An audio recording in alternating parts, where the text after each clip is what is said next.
This documentary provides an extraordinary path through a hunter's ability to entice mouse deers to tap to the beat of their fingers.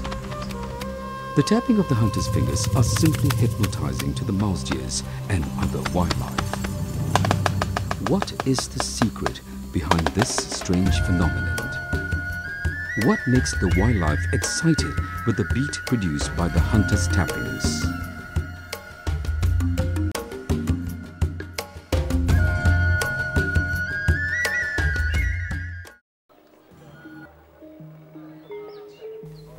Humans and animals are endowed with senses that enable them to feel movements and sounds around them. Animals are said to have more sensitive senses than humans. This sense is useful for animals to hunt or shy away from predators. Most wildlife try to stay away from their enemies and humans. Animal senses are more alert. They are able to see, smell, feel, and listen to things far from their habitats. However, there is a similarity between humans and animals. This similarity lies in their ability to appreciate the beat produced by tapping.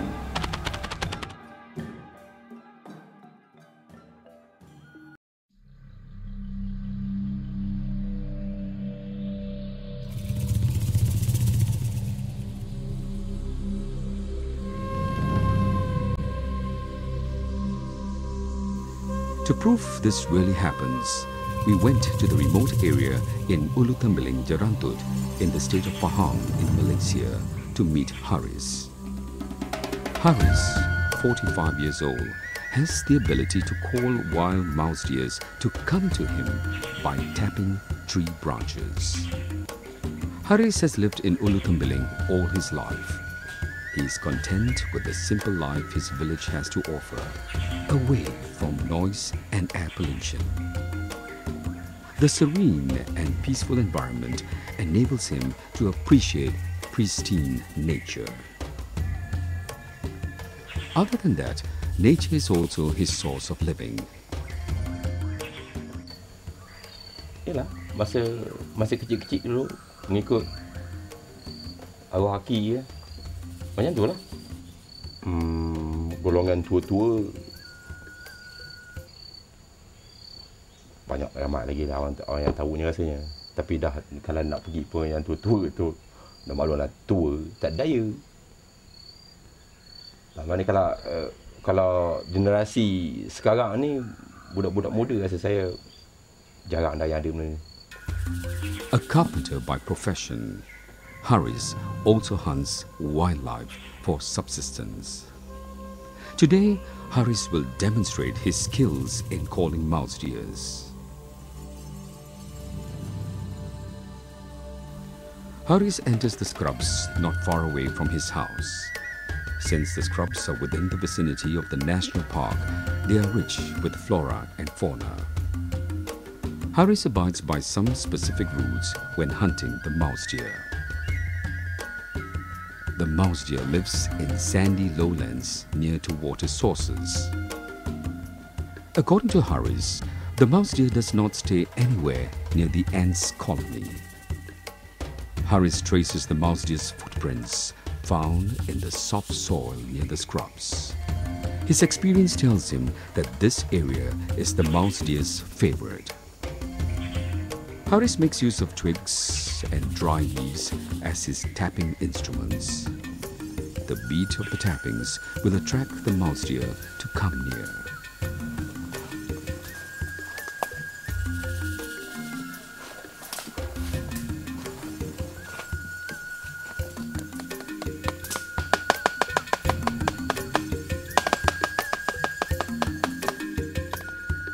After a few minutes of beats, a mouse deer emerges in front of him.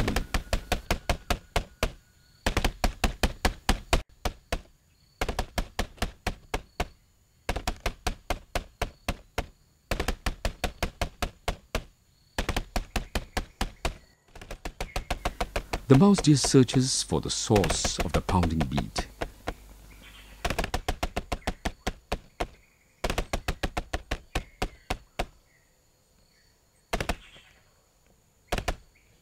What is surprising is that the loud noise does not drive the wildlife away.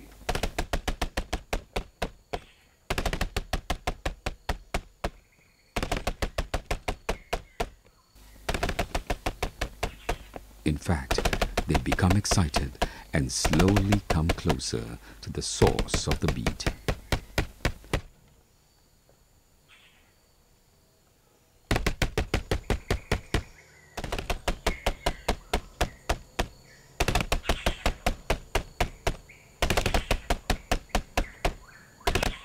The mouse deer is now 10 meters from where Horace sits.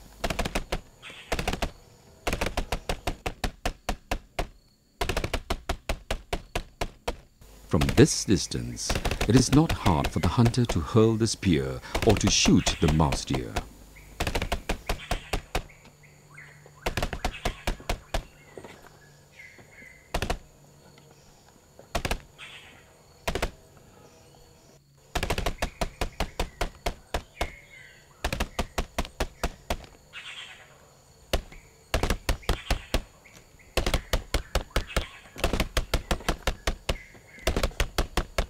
The mouse deer taps his front foot as if excited, listening to the tapping sounds produced by Horace.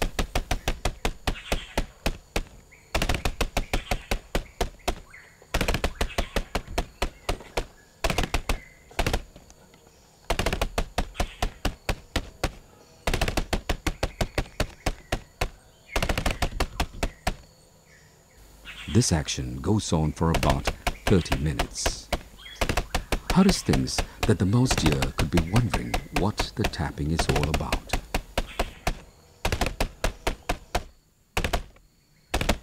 Mungkin sebab dia hairan ke bunyi tu ke, dia nak kenal apa datang mana bunyi tu.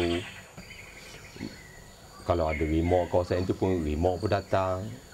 Kijang pun, kalau ada kawasan tu, dia terdengar kijang pun datang, burung pun datang juga. Humans' ability to interact or call the wildlife involves a lot of imitation. Indeed, imitation is seen and practiced by humans all across the globe. This can be seen when wild birds are enticed to the traps. Catching spotted doves is Muhammad Shah Reda's hobby. He is 35 years old. His job as a zookeeper probably triggered his interest in the doves. Muhammad Shah spends his free time appreciating the melodious sounds of the spotted doves. Keeping spotted doves has got a lot to do with their melodious chirps. Spotted doves with melodious chirps are also Muhammad Shah's source of income.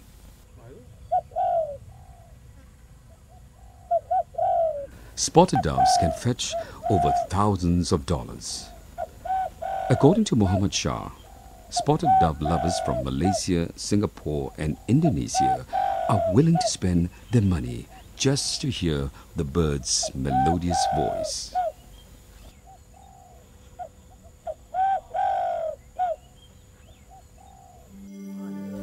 Besides spotted doves, hunting wildlife such as mouse deer and deers are also pursued in the jungle for their sumptuous meat. Many are willing to go great lengths to hunt.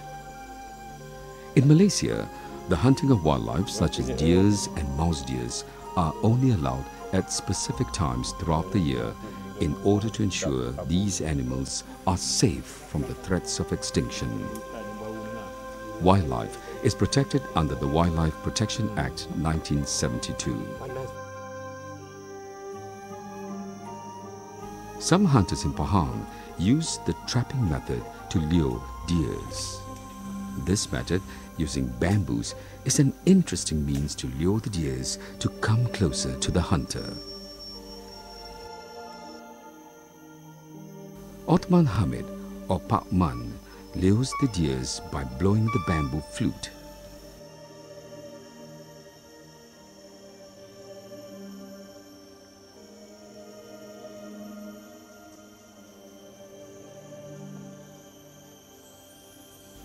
The sounds produced resemble the sounds made by the deers.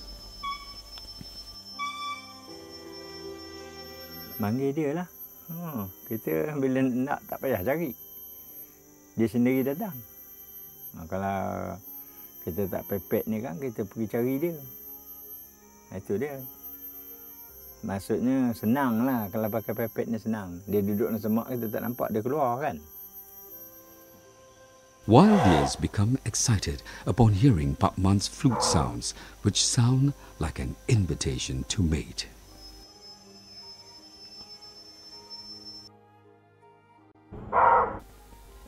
The wild deer responds by barking like a dog.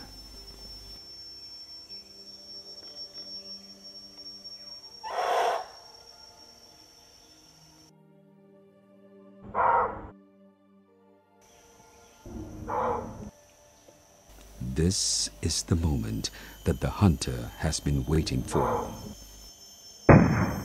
Ini bunyi, ini semualah ni, bapa ke, ibu ke, anak ke, memang dia datang kat ni. Tapi kalau hak yang besar tu, biasanya ibu dengan bapa saja, anak tak mahu. Pasal dia tu bunyi hak yang dah dewasa.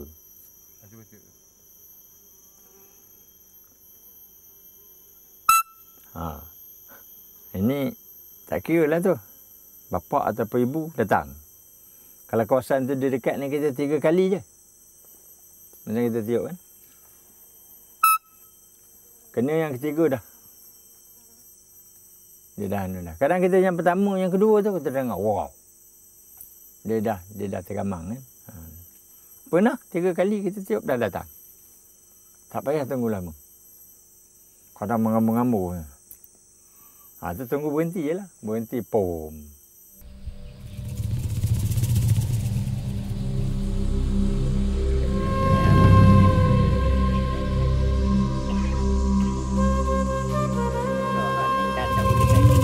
The use of weapons, like guns, may have caused the tradition of calling animals to diminish. In the old times, spears and traps were used to catch the wildlife. Those staying in remote interior areas have to be creative in creating hunting methods, since they depended on the forest and the wildlife for subsistence. Those staying near the forest observed the wildlife and studied the best way to approach them.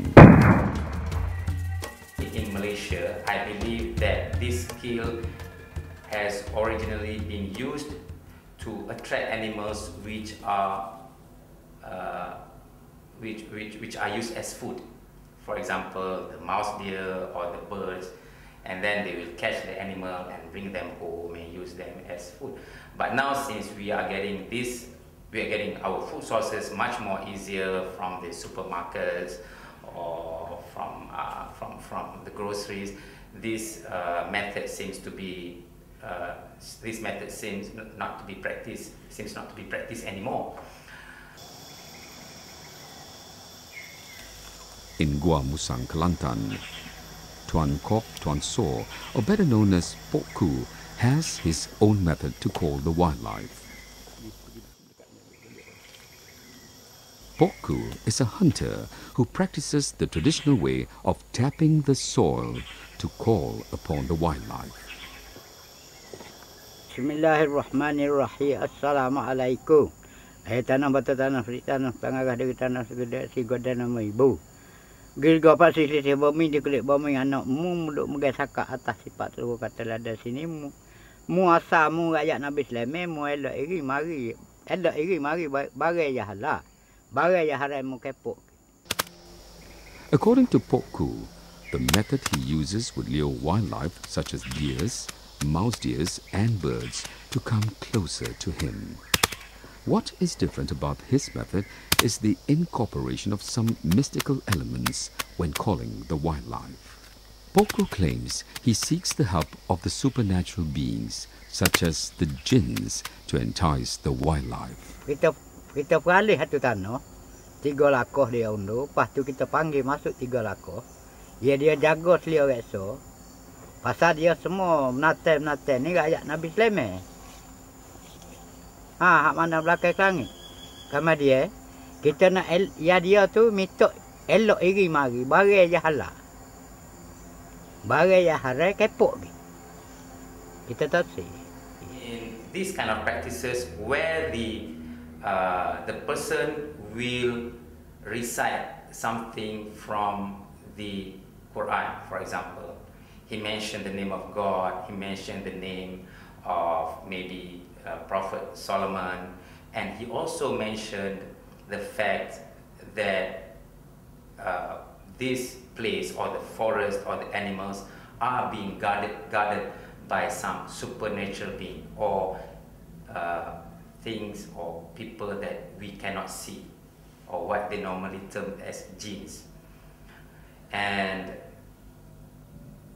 you can see how these indigenous practitioners, they respect the fact that this area is being guarded by this group of people.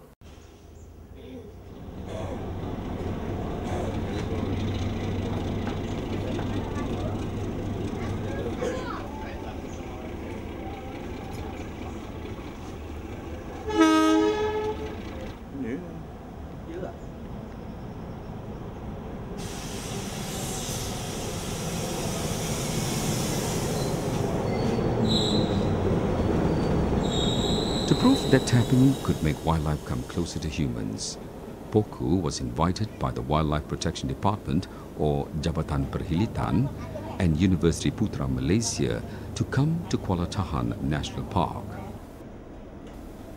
These two institutions believe that this traditional method has to be documented for the sake of heritage and scientific research. To get to Kuala Tahan National Park, Poku took the train from Gua Musang in the state of Kelantan to Jerantut in the state of Pahang.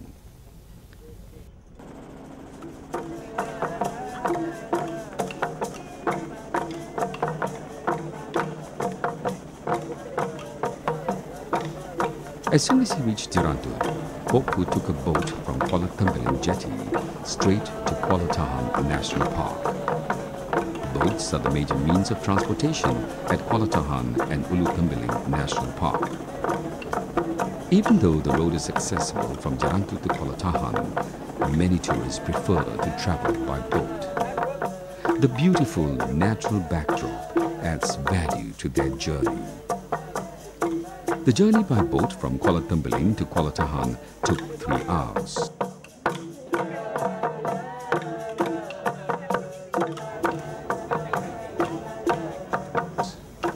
Together with some tourists, Poku was given a warm welcome upon arrival at Kuala Tahan National Park. Kuala Tahan National Park is one of the main tourist attractions. It especially appeals to foreign tourists who want to appreciate the beauty of nature and wildlife in Malaysia. The 3-hour, 300-kilometer journey from Kuala Lumpur to Kuala Tahan National Park is no big deal for the tourists. It is estimated that about 20 million tourists visit Pahang every year, especially Kuala Tahan National Park.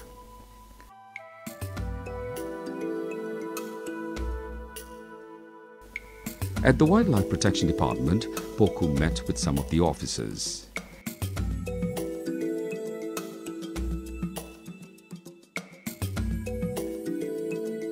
He was brief about the Kuala Tahan National Park and the rules and regulations in that area.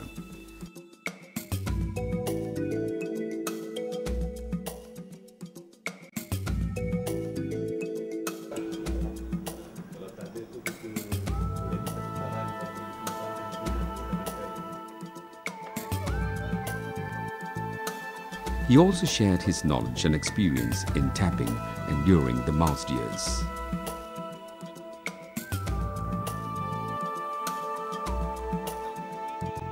Some officers heard about the older generation's skills in calling animals by tapping. But now this skill is underutilized. Memang betul. Memang ada dulu memang ada terbukti bahawa orang kampung memburu menggunakan alunan muzik menggunakan daun ini juga. Tu jenis masa orang dulu-dulu lah kan, sebab dia nak mencari binatang pun mungkin jenis lapang tak ada kot, macam tu lah. Mungkin dia panggil benda tu boleh dekat sikit. Mungkin dia boleh bantal dengan lembing ke apa semua kan. Memang tu dulu-dulu lah.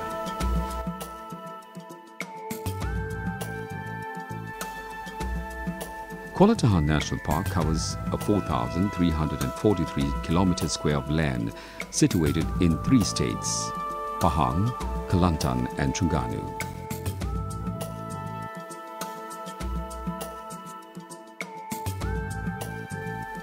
The Pahang River serves as the pulse to the Kuala Tahan National Park. Poku went down Pahang River with Hairul, a local boat pilot. They had to go through a rough rapid called Jaram Panjang by the local people. Only a skilled boat pilot like Hairul knows how to tackle the rough rapid in order to go down the river. Hairul is used to the rough and long rapid, which stretches for about 2 kilometers.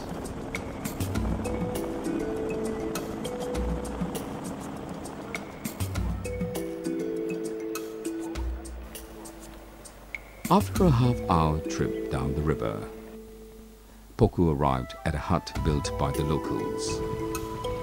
This hut is a pit stop for the indigenous people who pass by every day.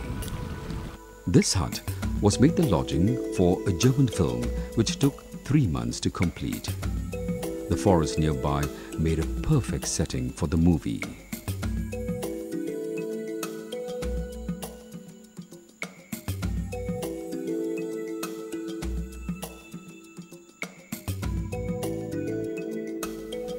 Poku took a rest at the hut while waiting for the right time to call the mouse deer in the evening. Waktu juga. Balik pagi, tahu apa pukul 5 petang. Kalau tengah hari tak masuk. Tak masuk dah. Tak masuk. Pasal dia panas kan. Kalau macam gini payah tak? Payah macam gini tak masuk ni. Ya. Jauh gini kan. Dia tak mesti. Dia nak jahat molek. Kalau jahat apa kalau angin tu bu-bu tak masuk juga. Poku took another boat at 2 p.m. heading to Lata Berko. The journey took 1 hour.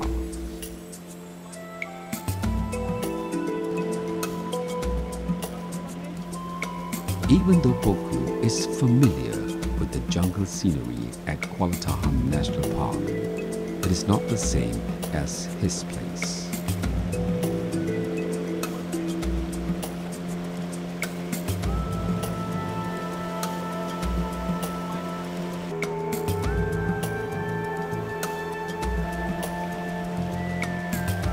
The millions-year-old forest is largely untouched by humans.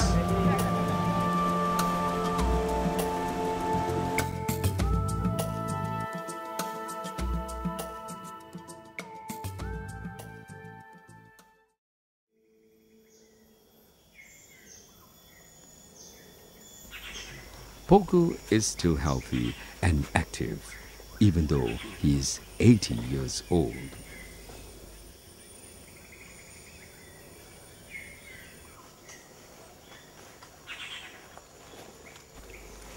He is still able to climb hills and hunt animals in the jungle.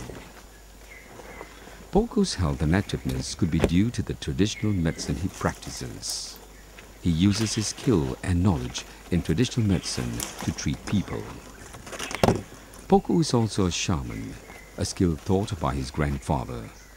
He also learned the mystical way to call animals. Before tapping, Poku looked for the place which he thought would be inhabited by mouse deers. According to Poku, mouse deers prefer sandy places which are less leafy and devoid of insects such as ants.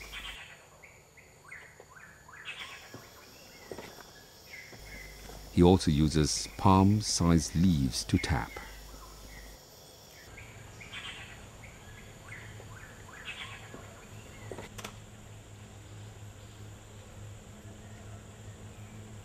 Poku finds the most suitable place to start with the tapping. To ensure the wildlife will come near him, Poku dons a military t-shirt for camouflage. This type of t-shirt can make the animals feel less threatened.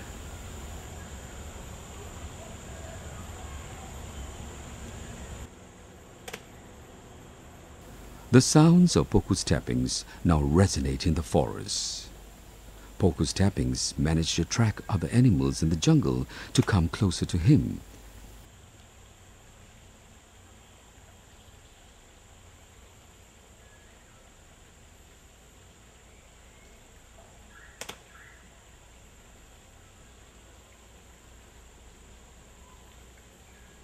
Deers are also attracted to the sounds of the tapping.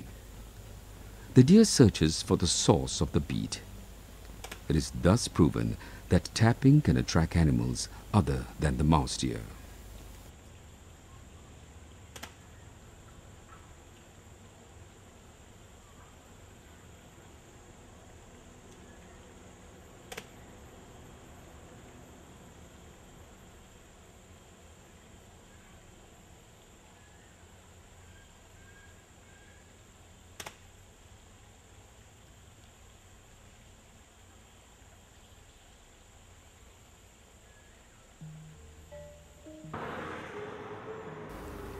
Poku's skills in calling wildlife brought him to Malacca. Malacca is located 150 kilometers from Kuala Lumpur.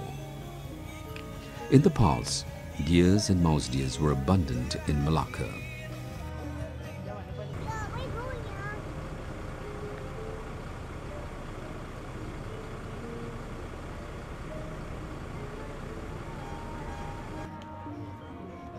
However, deforestation and development have caused their numbers to shrink.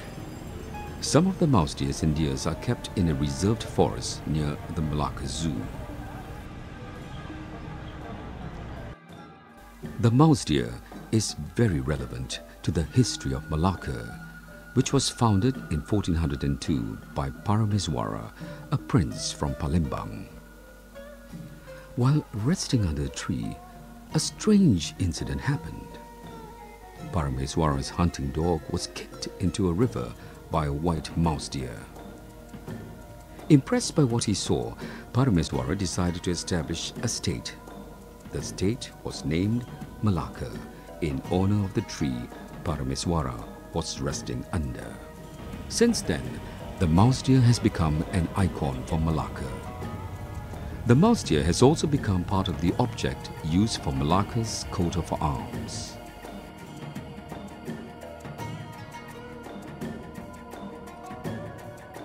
At Malacca Zoo, Poku helps the Wildlife Protection Department and the National Park to conduct a research on the mouse deer's behavioral patterns.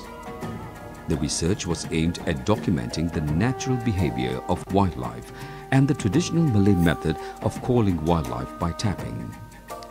It is feared that if this tradition is not documented, it will die.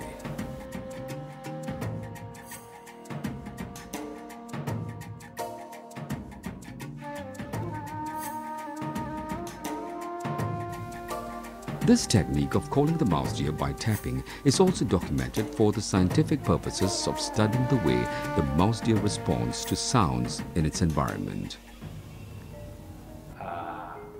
Now, what we see is something which is very different from what we normally study in the modern, so-called modern animal behavior study. Through the modern approach, we use our way of communication to make the animals understand us. Now that means we are teaching the animals our method of communication, our signals, our words, our terminology, our symbols, our images to make the animals to understand us.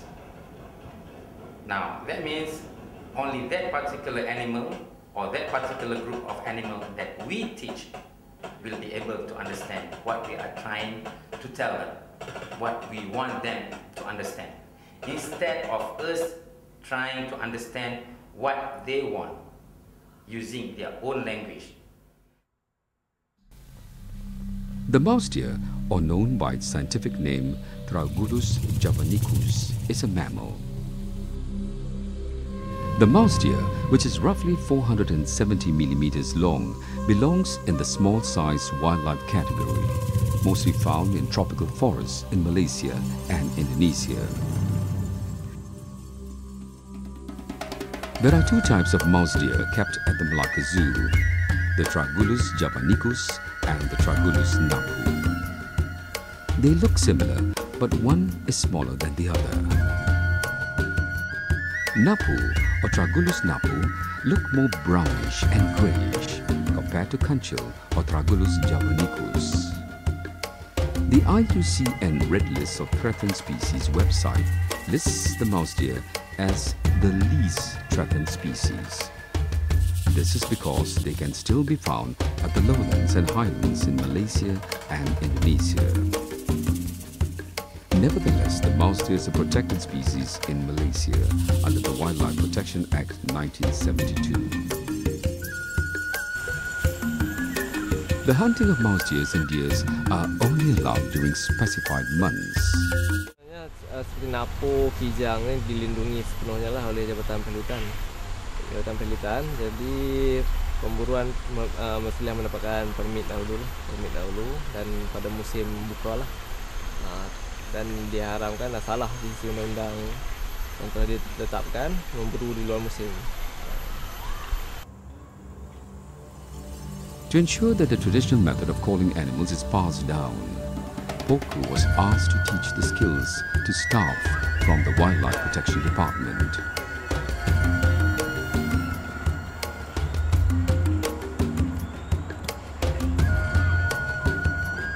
Muhammad Shah and Suhaimi Sugawi, researchers at Malacca Zoo, studied the mantra from Poku. The purpose of the mantra is to protect hunters from supernatural beings which may interfere during the tapping ritual. Barang yang halal, barang yang haram mukepok lagi.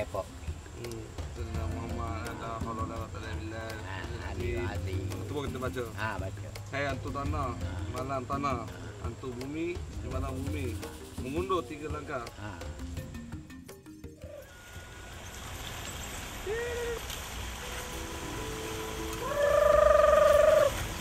Muhammad Shah is an animal keeper at the Malacca Zoo. He is responsible for the mouse deers and birds kept at the zoo. Muhammad Shah is also interested in animals. It is this interest that made Muhammad Shah welcome Poku. Daun tu maknanya tuan kita pasal kita tak boleh bunyikan.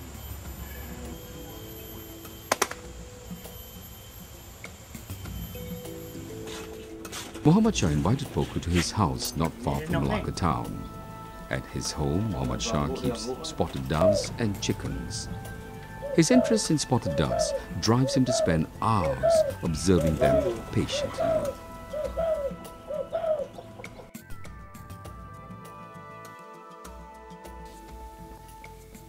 Muhammad Shah and Poku headed to the nearest jungle in Malacca to try calling the mouse deer.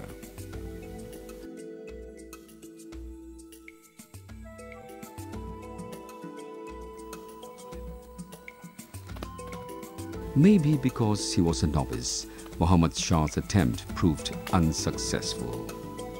But then, maybe the jungle had less mouse deers than before.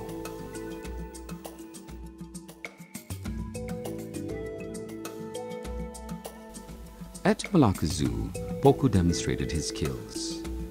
As usual, Poku started off with his mantra aimed at protecting himself and asking the help of the supernatural beings to call the mouse deer.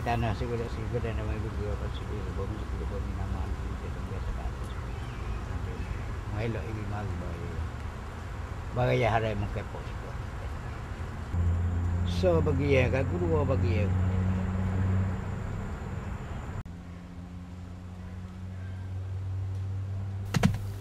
Poku sat in the middle of the mouse deer cage at the Malacca Zoo. In this cage, there are 15 distinct species of deers and birds. Most of the animals here were brought from the jungle.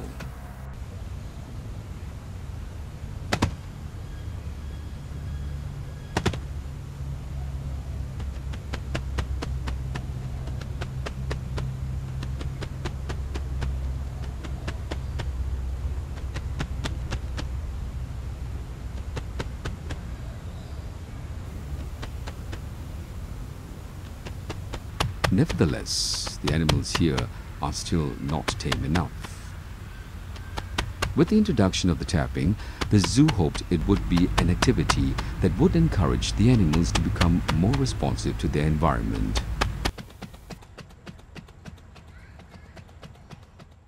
Pada pendapat saya, cara tradisional ini boleh digunakan pakai di zoo.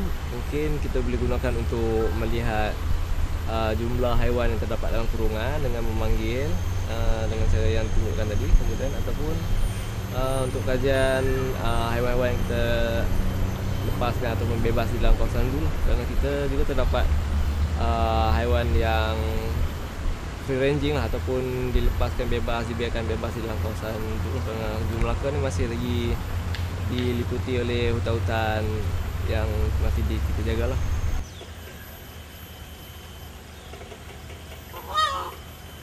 In another study, researchers place a tape recording of the tapping beat.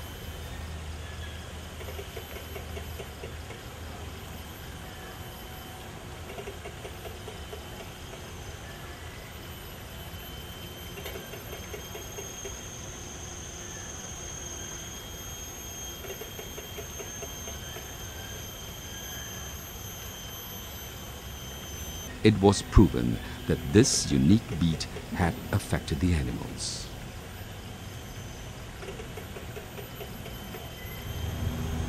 Deers and birds were responsive towards the beat.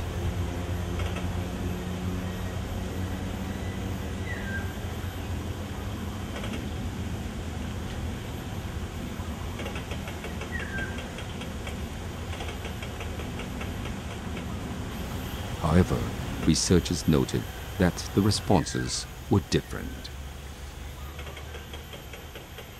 What we can deduce from this is this is merely our deduction out of this, is perhaps that, imagine you listening to a live concert, okay, where you can hear the real sound, the real people, and it's coming right directly from the instruments and the vocalist himself or herself, singing, and you feel the excitement there because you can actually hear the real sound. Now, in the recorded version, you can hear the sound, the similar sound, but not the same. It's not the same sound that is being produced by the original instruments. So this might explain why the animals are not reacting as much, as active as they react to the earlier one. And this may have something to do with the quality of the music itself. I will term this as the music, because it is the music. It is music.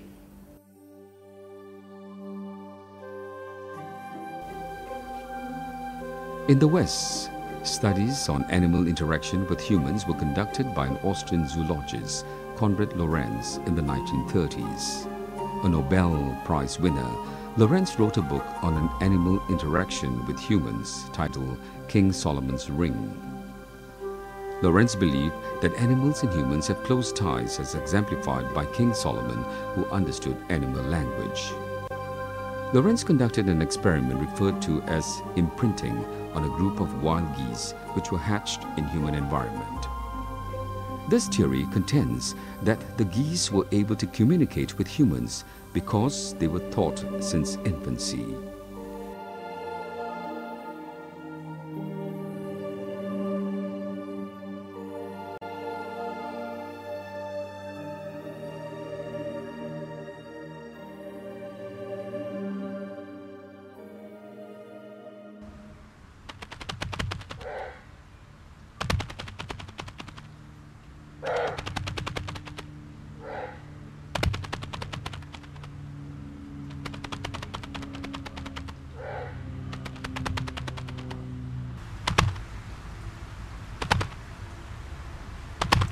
However, it is a different case with the mouse deer and the tapping beat.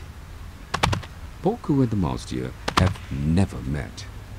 The mouse deer was never exposed to the beat. It is amazing that it is attracted to the beat.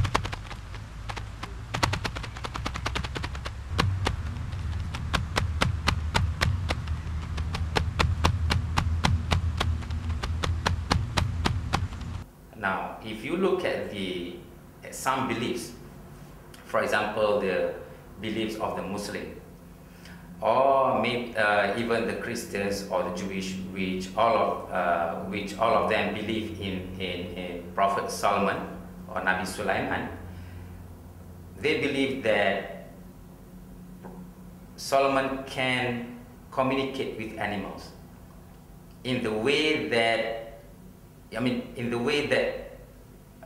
is quite different from the modern approach, and that is Solomon can understand what the animals are saying.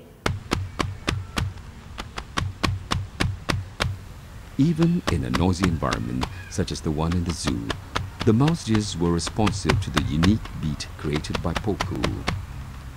The mouse deer was excited and danced to the sounds of the tapping.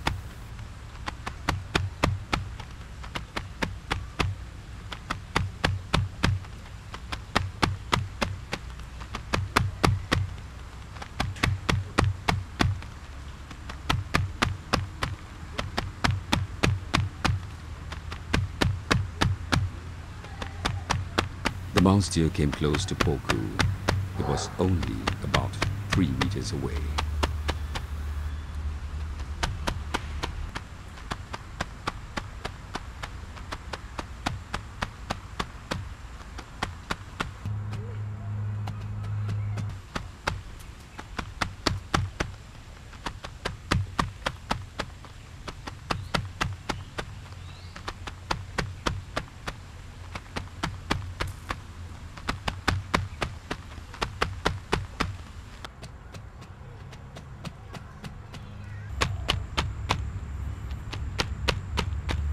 This proves that animals and humans are able to appreciate this method of communication. However, researchers are still undecided on a few aspects. Now that is something which is very difficult to explain. Why do these animals come to this sound? Not just one species, but a few species, right from the small animals to the big animals. Now we haven't done proper research or study on other types of animals, for example insects, or reptiles or amphibians. But from what we can see, birds and mammals are relatively very attracted to this sound. This is what we can see. So there are a lot of things that we need to explore. And one of the things is that, why this sound? What is the origin of this sound? How did we come to know this sound? How did we humans come to know that this sound is actually something which can attract a lot of species to come to it? A lot of questions arise from this phenomenon.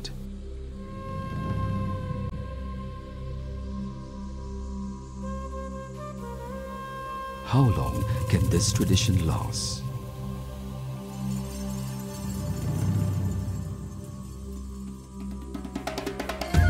Can future generations appreciate the beat that is shared with the animals in the jungle?